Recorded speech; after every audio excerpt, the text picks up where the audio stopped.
లబ్ధిదారులు అప్లై చేసుకునేటప్పుడు ఖచ్చితంగా వాళ్ళు యాదవులే లేకపోతే కురుమలే అని చెప్పేసి వాళ్ళ క్యాస్ట్ సర్టిఫికేట్ కూడా ఖచ్చితంగా సబ్మిట్ చేసి దీనిలో ఎటువంటి అవకతవకలు జరగకుండా యాదవులకు కురుమలకే లబ్ధి చేకూర్చాలి అని చెప్పేసి ప్రభుత్వం నిర్ణయించినప్పటికీ కూడా మన రిపోర్టు చాలా స్పష్టంగా తెలియజేస్తుంది.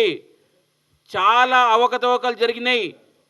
ఎవరైతే లబ్ధిదారులు అని చెప్పేసి డేటా సబ్మిట్ చేసిర్రో 70% వరకు వాళ్ళ క్యాస్ట్ సర్టిఫికేట్లు పొందపరచలేదు.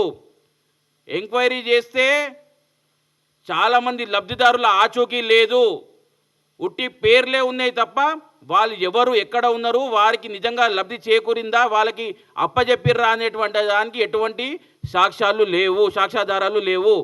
అంటే మనం అందరం కూడా అర్థం చేసుకోవాలి, తెలంగాణ రాష్ట్రంలో ఉన్న గొల్ల కురుములను నట్టేట ముంచిండు తలసాని శ్రీనివాస్ యాదవ్. బిడ్డ, నువ్వు ఫస్ట్ ఈ రాష్ట్రంలో ఉన్న యాదవులకు గొల్ల కురుములందరికీ కూడా నువ్వు సమాధానం చెప్పాలి. నువ్వు సమాధానం చెప్పేదాకా నిన్ను వదిలిపెట్టేది లేదు.